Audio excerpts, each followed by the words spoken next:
Hello, everyone, and welcome to another episode of Trek Talk with Tech and Kirk. I'm TechMan16. And I'm Strange Kirk. Today, we're going to do something a little different. We are going to talk about the intelligence agencies within the Star Trek universe. Doesn't that sound fun, Kirk? It does something a little different. Yeah. Let's take a step away from the game a little bit of Star Trek Fleet Command. Talk about something more tech related. So, the intelligence agencies within the Star Trek universe. Kirk, tell me which ones exist.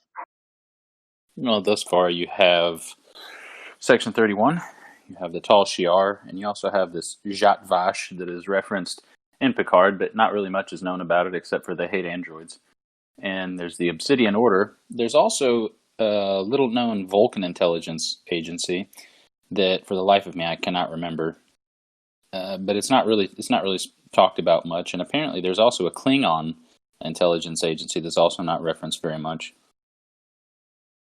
Yeah, Klingons don't really collect intelligence, in my opinion. They just are headstrong and start attacking whatever they see. But in any case, what I want to do today is let's talk about these intelligence agencies. And then first, let's talk about which ones we like the best. And then we could talk about whether they should exist in the Star Trek universe. And more importantly, within confines of the Federation. What do you think? Sounds good. Perfect. Well, I'll start off with Section 31, the secret agency that nobody can confirm or deny within the Federation. It starts in Deep Space Nine with the arrival of Luther Sloan, the guise of Internal Affairs, whose job was to recruit Julian Bashir into the organization through a series of tests. Since that time, been expanded and evolved as part of the founding document of Starfleet and later the Federation, Article 14, Section 31, in which the Federation can use whatever means necessary against existential threats. I'm paraphrasing, of course. Section 31 started, its first introduction was in Deep Space Nine. It was referenced in Enterprise with, I believe, Colonel Harris, who recruited a young ensign named Malcolm Reed into its fold, and so it reared its ugly head during the Augment crisis, in which Section 31 wanted Malcolm Reed to stall Starship Enterprise so that Phlox can develop a cure for the Augment virus, which would effectively kind of neutralize the Klingon Empire, make it less volatile, to promote effectively the Federation, or at this point Starfleet, Earth, as a more dominant power in the quadrant. And it is also referenced in Star Trek Into Darkness as one of the organizations that led to the awakening of John Harrison, who was Khan Nguyen Singh, to develop more military grade type vessels and equipment that the Federation has lacked because it is more of an exploratory body as opposed to a military force. And then we go to Star Trek Discovery, which basically, in my opinion, turned Section 31 into a joke. It used to be an organization that nobody knows about, but in Discovery, for some reason, everybody knew about it, and it was operating under the direct control of a logic extremist and an Andorian general. It had its own fleet, but we can discuss that later. That's a brief history of Section 31. You want to talk about the Tal Shiar? Tal Shiar was a Romulan secret police, very widely known throughout the Romulan Empire. And I believe the first reference, if I'm not mistaken, correct me if I'm wrong, the first reference to the Tal Shiar was in the first appearance of the Tal Shiar, rather, was in the Next Generation episode, in which Deanna Troi was more or less forced to pose as Major Recall of the Tal Shiar, to assist in the defection of the one of the proconsuls and his, I think, 1 or 2 aides to the Federation. So Vice Proconsul Moret. Vice Proconsul Moret, correct. So that's the first time that we're really seeing how it works. And in this, you're able to see that, much like a lot of secret organizations, or not so secret organizations, but certain government organizations, they seem to have the ability to command even the highest levels of the military within the Romulan government. You see that Deanna Troi, posing as Major Recall, is telling the captain that, hey, I'm a member of the Tal Shiar. I don't care what you say. You're going to follow my orders. And for the most part, the captain does so because, she knows what's going to happen. The Tal Shiar is very feared within the Romulan government. Although, a side note, and you're going to get into the Obsidian Order later, at some point, the Tal Shiar and the Obsidian Order end up, I believe, working together to try to infiltrate the Founder's homeworld. That is correct. Or something along those lines. And it ends up failing, I think, because, if I'm not mistaken, there was the infiltration into the Tal Shiar from the Founders, I believe. And so they were able to realize what the plot that was going on, and were able to foil the Tal Shiar. The Tal Shiar operates independently of the military. However, as I said before, they're able to override most of the orders from most of even the highest level of officers. Now, the Tal Shiar is, unlike Section 31, is very known. It's quite public. Even it's actually customary for a member, for the leader of the Tal Shiar, to serve on the continuing committee within the Romulan Senate. So, unlike Section 31, the Tal Shiar it's a very publicly known organization. Everybody knows about it. And they absolutely confirm that it exists. And against Section 31, I know you just spoke about it in Discovery, which, let's face it, Discovery is essentially made, as you said, in some way, that Section 31 basically looks like a big fucking cartoon. And it's more comedic than anything else. But that's going to be for a different episode. The Tal Shiar operates their own fleet. They have military equipment and so forth, whereas usually within Section 31, it's usually just espionage and undercover operations. All right, cool. Thanks for that. And then obviously the next biggest one is the Obsidian Order, which is the intelligence agency of the Cardassian Union. And this organization also is the word overt, where everybody knows about it, but it cannot have any kind of military functions. So its sole purpose is to gather intelligence. And it does so in a way that I think Elam Garrick described, that if a Cardassian family is down at a dinner table, everything about that dinner is recorded by the Obsidian Order. How much of the ingredients, what the plate composition is like, who sits down at the table, how they eat it, all these various things. And then obviously, if they eat the wrong thing, then people have disappeared for less, as he describes. They keep meticulous records, and they are also keeping all sorts of evidence, including bodies, which I believe Kira Nerys was shown of her quote-unquote duplicate self as a Cardassian.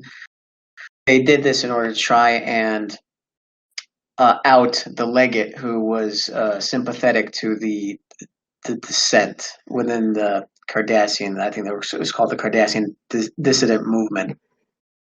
At some point, I think the name was Legate Gamor.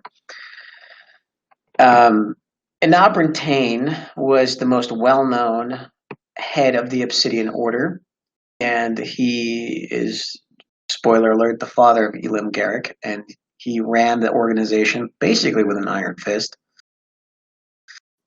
to Kirk's earlier point, they had a collaboration with the Tal Shiar in order to try and make a quick strike against the Founders' homeworld. Effectively, try to wipe out the Founders before the Dominion can start a war against the Alpha Quadrant, and that failed miserably when one of the Tal Shiar agents, one of the higher up Tal Shiar agents, was actually a changeling, and all the positions and all the technology was given to the Founders in advance, and they were decimated as the Jem'Hadar arrived in much greater numbers.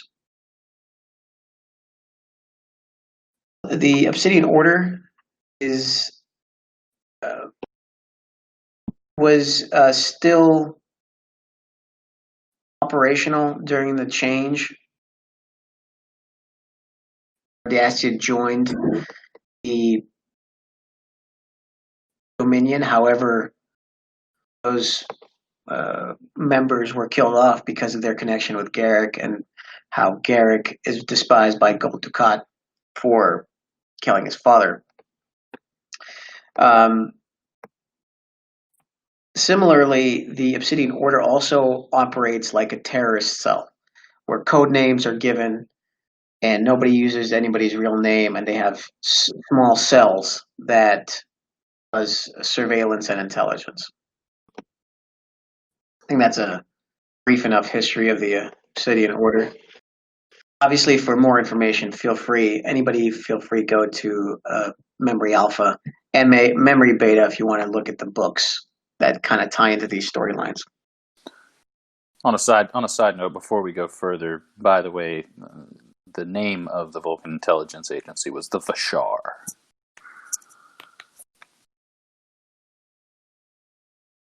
Okay, good to know. And is it only referenced in Enterprise? I believe so. Yeah, I think it's only referenced in Enterprise in a single episode, and that's why, obviously, we don't know much about it. Right. Okay, all right. Okay, so those are kind of the brief histories. So, Kirk, what is your favorite intelligence agency in the Star Trek universe, and why?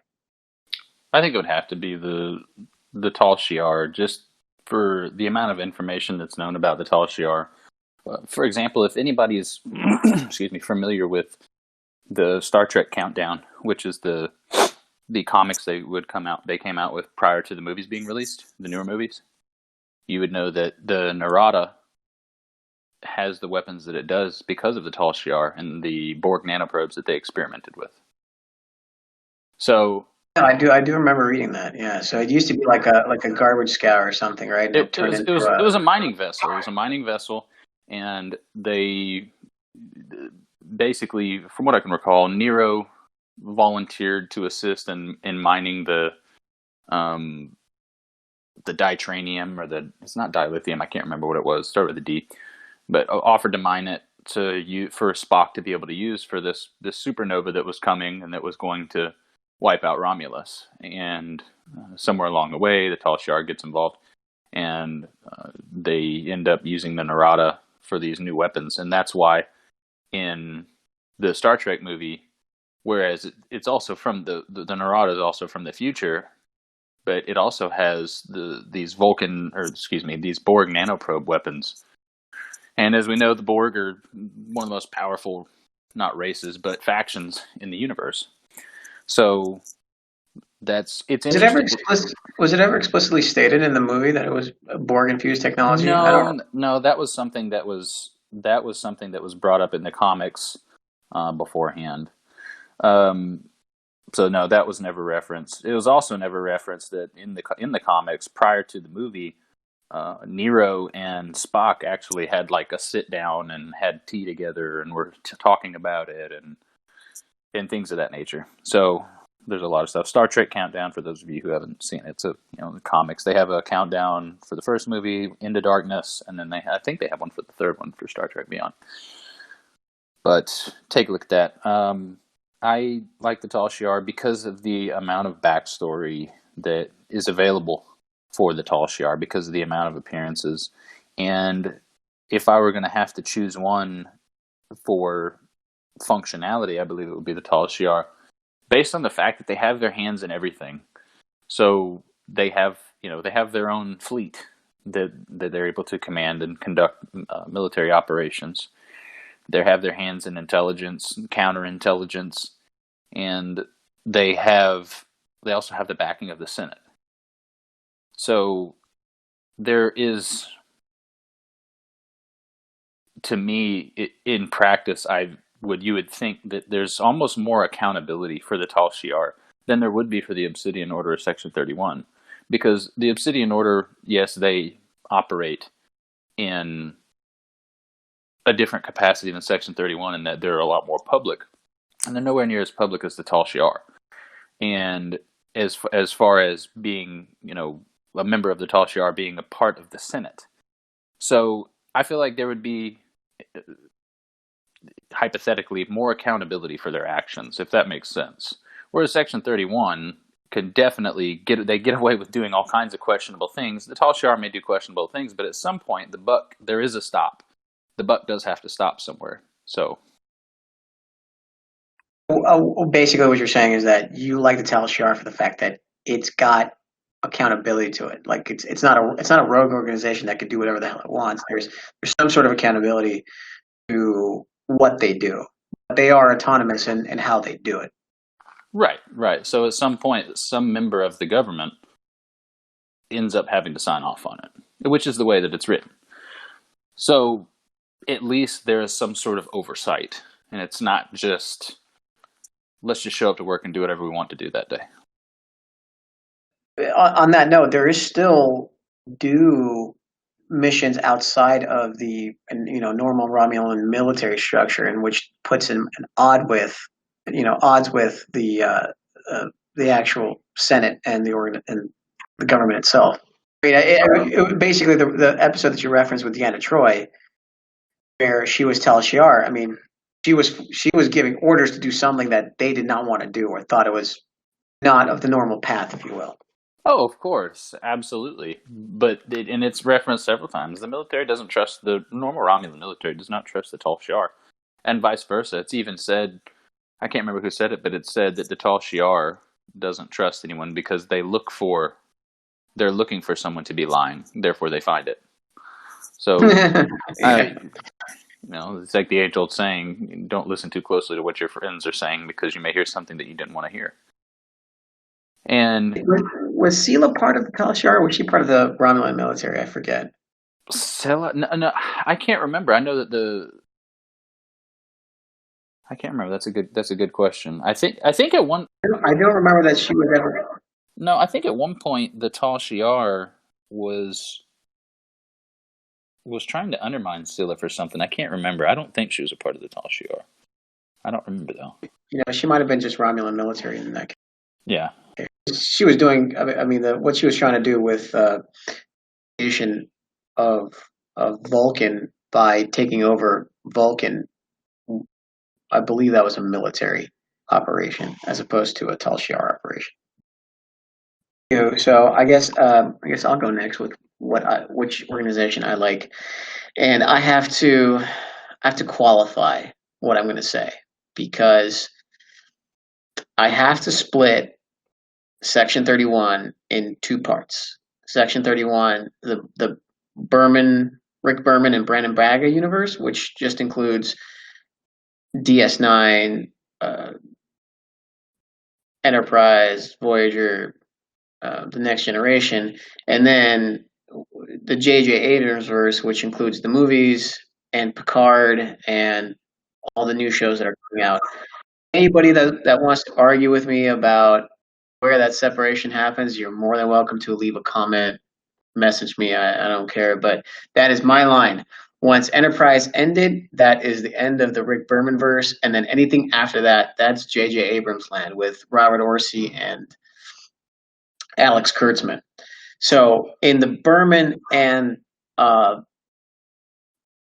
Braga universe, I would say I liked it the best because it was the most effective. And it was the most effective because not for good men, and I say that in quotes, of Julian Bashir, Section 31 would have killed the entire founder, what's it called?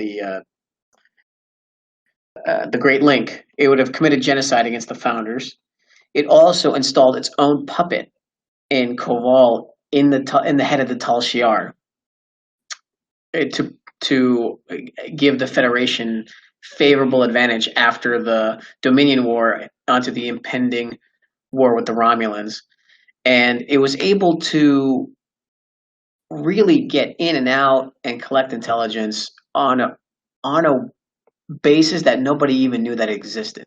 I mean, I think even Benjamin Sisko was like the head of Starfleet intelligence or the head of Starfleet didn't deny it, but didn't deny they existed, but they didn't acknowledge that it existed. So somewhere, somehow, some way, it's still lurking in the shadows, and not very many people know about it. Now, if I have to factor in the Abrams verse, Section 31 is basically Wile E. Coyote. I mean, it is become such an incompetent organization. I mean, it used what, a prison as its base of operations, and then it allowed its AI control to take over everything and kill everybody.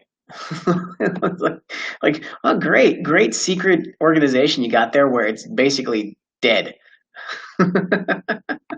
And then It was a joke. the movie made it was no better. You know, I enjoyed Star Trek Into Darkness, but Section 31 was just stupid. So was Admiral Marcus Waken's Khan Nguyen Singh so that Khan would build him, dreadnought class type starships that could fire during warp, which is another plot hole to begin with. But then Khan starts blackmailing and destroying the members of Section 31. Like with the bombing in London, and then the stealing of the teleportation device, which basically made starships irrelevant. You could teleport from Earth to Kronos. Why would you even need a starship? Anywho, I digress. I mean, Section 31 as a whole became a real big freaking joke. I mean, it was like Wile E. Coyote trying to use like dynamite and it exploded in his face. Anywho, so that being said, if I take the whole of Section 31, then I'd have to say my favorite is the Obsidian Order, for the sole purpose of the character Garrick, just because of I don't know, the way he lies is just so on point of how I would expect somebody with that kind of level of clearance to lie. You have to practice your lies, and he practices them so very well. And his, ambiguous character nature makes it want to believe him, but then realizing that everything he says can be taken away. In any case, just because of him, I like the Obsidian Order. But other than that, it would have been Section 31. A slight correction before we move on. I was backtracking here, trying to remember. I didn't want to put out bad information, but the Vashar was actually referenced in The Next Generation. All right. So it was the episode where I believe Captain Picard was posing as Galen, one of those two. Oh, okay. I know what you're talking about. When he was presumed dead, right? Right. Picard was presumed dead. Right. It wasn't actually in that episode. It was recognized, and I'm seeing here that it's saying that it was essentially one of the two components of the Ministry of Security on Vulcan. The other one being the Vakor, which would have been the Vulcan Police. Again, a lot of those things are not really referenced, and you start getting into, when you start going the difference between memory alpha and memory beta, you have to remember which universe you're trying to operate in. So we don't want to blur those lines.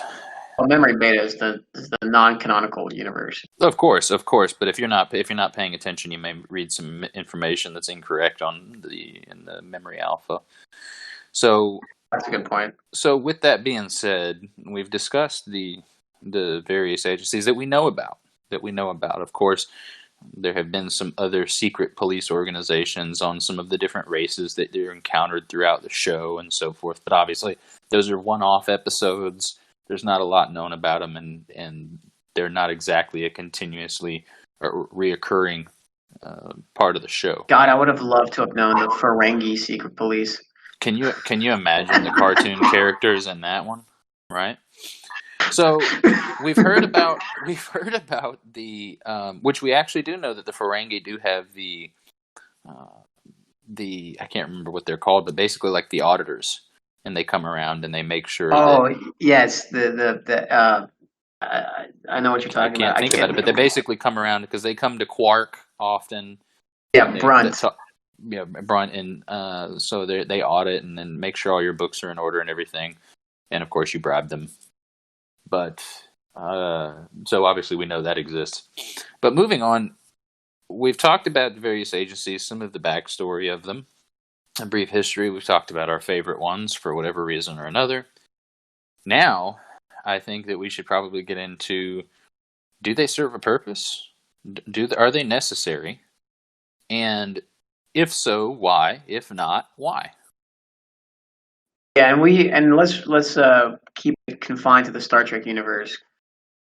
So I'd say Section 31 is contrary to the ideas of the Federation, because if the Federation is built on trust and cooperation, and yet you have a shadowy organization that does things in the name of Right. So in other words, it's very hypocritical to have an agency like that when the Federation is supposed to be kumbaya, everybody hold hands, and we don't have a military, we're just explorers.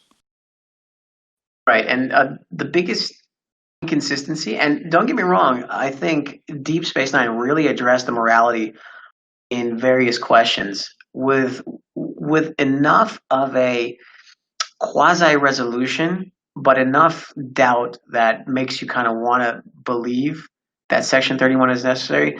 But I just think the genocide of the founders, or the attempted genocide of the founders, kind of invalidates what the organization or what the Federation really stands for.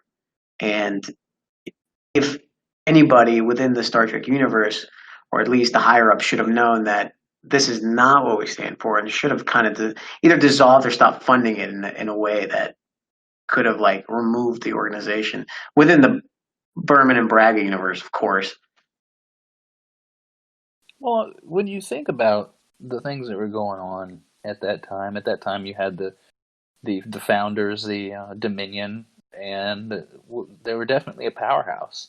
And so with that organization, you have to look at what would be going through their minds if this was real life. If I was a member of this organization and I'm seeing the people that are part of my federation, the people from my own planet, my friends and things like that, just being decimated by this seemingly invincible force, at some point you're going to get desperate and you're going to be looking for alternative solutions.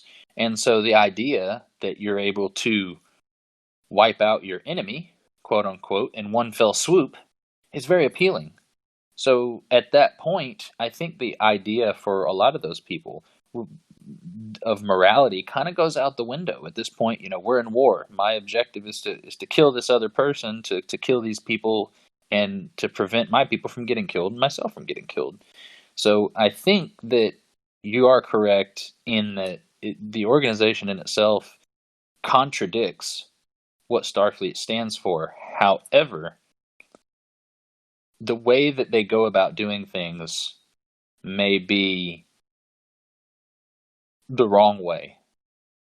It's their intentions to preserve the Federation, I think, makes them extremely relevant, and I think it makes them extremely necessary, because they're able to do things to get things done that the Federation itself is unable to do so within the public eye. Then that undermines what the Federation technically stands.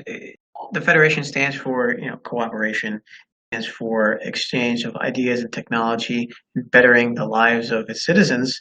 and or its allies, and yet you have an organization. I think Odo made a quote where it's a very tidy arrangement where if you need the dirty work done, they just look the other way, which is effectively kind of aiding and abetting an almost terrorist organization within itself, within its borders.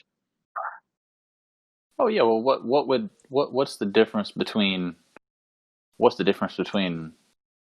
people that are on a righteous cause and a terrorist organization? The only difference is which one do you believe in. So I think that we can both agree that there's some shady methods and there's some very questionable and even immoral things that go on. But I don't think that the Federation would be able to remain without Section 31, because the thing is, the Federation wants to play by a particular set of rules. Well, the Romulans don't play by those same rules. The Klingons don't play by those same rules. The Cardassians don't play by those same rules, on and so forth. So eventually, if you're the only one following the rules, you're going to lose. Because if everyone else is able to cheat, but you're trying to play fairly, you're going to finish last. And I think that idea is the reason why Section 31 is the tolerated redheaded stepchild, so to speak, of the Federation. That definitely delivers a moral quandary, and kudos to Ira Stephen Bear for introducing such a concept to begin with. I think Sloan, to your point, in a way, in that you played the game, or he was talking to Bashir at the time, like you played the game, and when push came to shove, you informed the enemy of the intentions, you held up your principles, and that's why we exist, to protect people like you from the horrors that can happen. Which, it's nicely worded and it sounds great, but again, we can have differing opinions on that. All right, so how about the Obsidian Order? You think it's necessary for the Cardassians? I think that the Obsidian Order operates much like probably any other intelligence gathering agency. I think that every nation, country, state needs some way, shape, or form to gather intelligence. I think that it's a necessary part from a standpoint of longevity of the Cardassian Union. That being said, from what I can recall, there's not as much information about the Obsidian Order. At least I'm not familiar with it. I would say that they are necessary. I would say that the Cardassian government, does have certain things in place. For example, they're not supposed to be involved in any military operations. They're not supposed to have any military equipment. And I think that might be, it's never explicitly stated, at least from what I can remember, but I think that's in place to try to prevent them from kind of going off the deep end, if that makes any sense. Try to limit what's available to them as far as tools and ships and weapons. And I think there is, in that way, there's somebody thought about that at the beginning. They said, well, we're gonna have this organization, but if we give them too many teeth, eventually they're gonna bite us and start biting the wrong people. So we need to limit what they're allowed to use. And so I think that is essential, and I think that they perform. I think even Odo said that even the Tal Shiar can't compete with the Obsidian Order as far as intelligence and counterintelligence activities. And I think to your point, because of the way that the Cardassian people live, and it's effectively martial law. They're subjects of the military councils and tribunals and whatnot.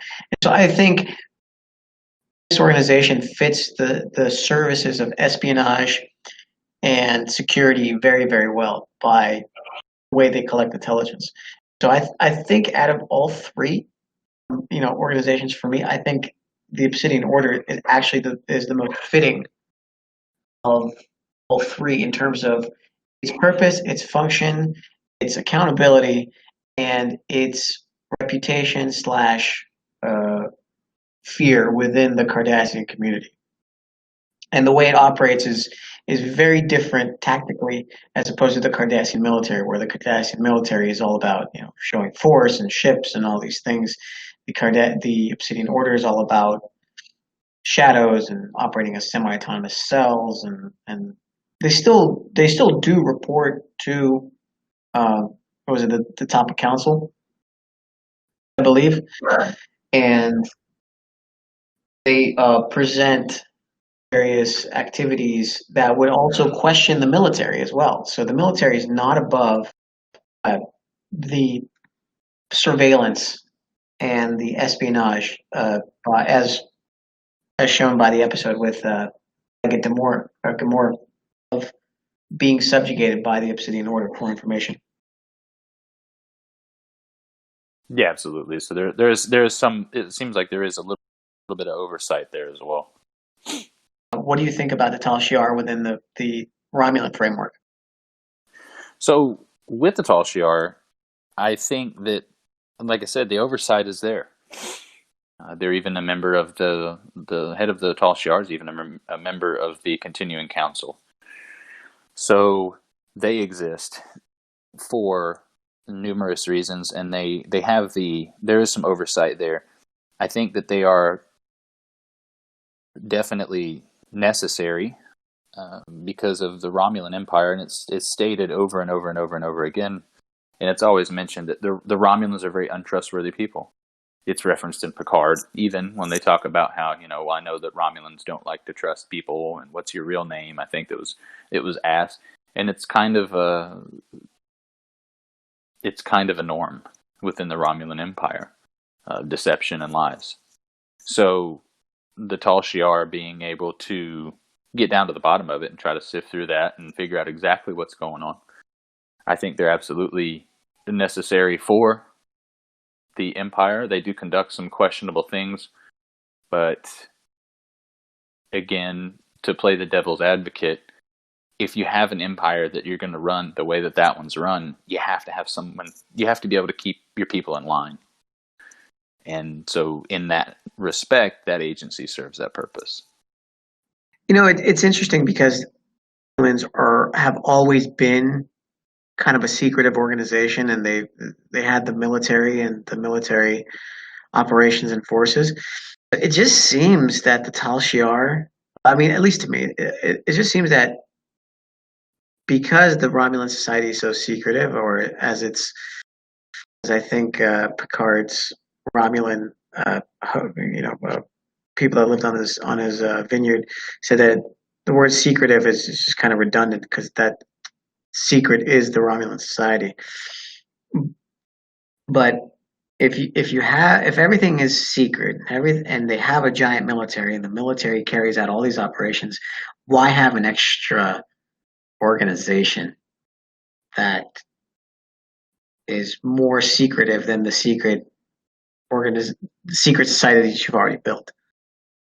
I mean, to your point, right? Commander Konsab in the same episode of TNG, his thing was, in order for the military to function, they have to trust each other. But the Tal Shiar doesn't trust anyone.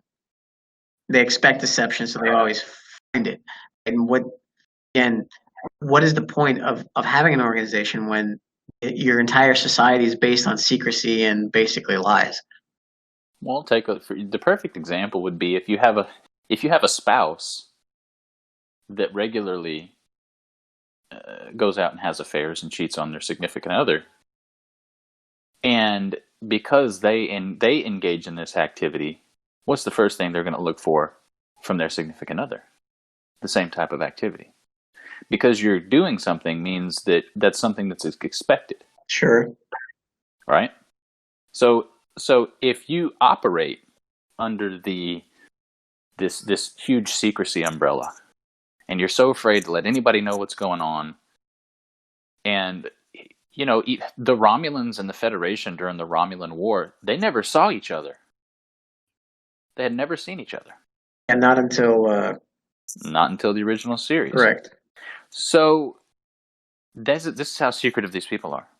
So if this is the way that you prefer to live, what is the first thing you're looking for? For someone to deceive you. So I think that it's just kind of a trait of Romulans in general.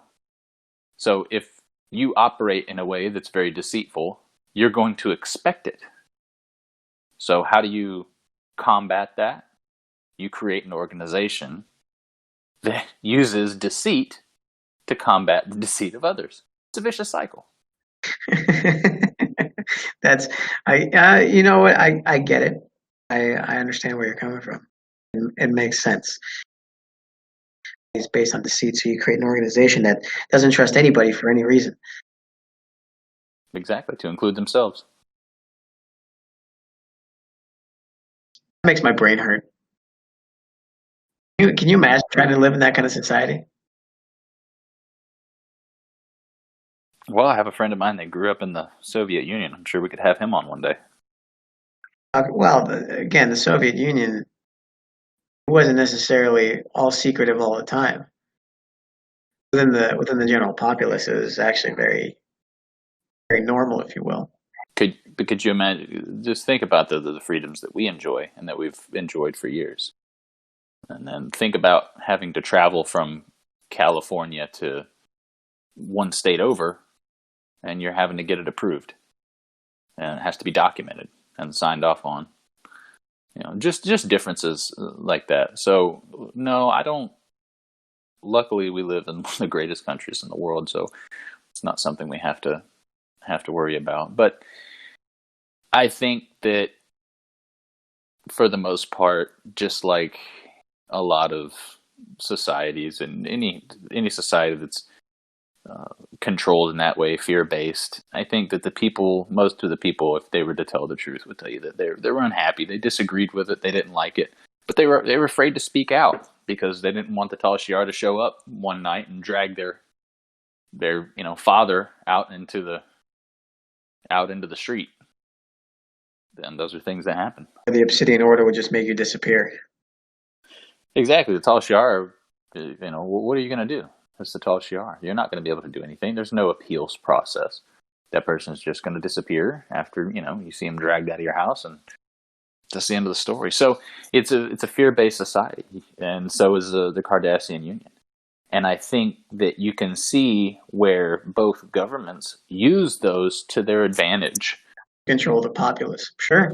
To control the populace, whereas in the Federation, the Section 31 is what? Who is that? Who is Section 30? I don't know. Is that somebody that owes me money? It was this thing that, oh yeah, we don't. Well, what are you talking about? What are you talking about? They're afraid to admit it, right? Because the Federation is supposed to be this utopian society, and there's not even money. You don't need money. Everybody reads, everybody writes, everybody eats, equal opportunity, and everything's great.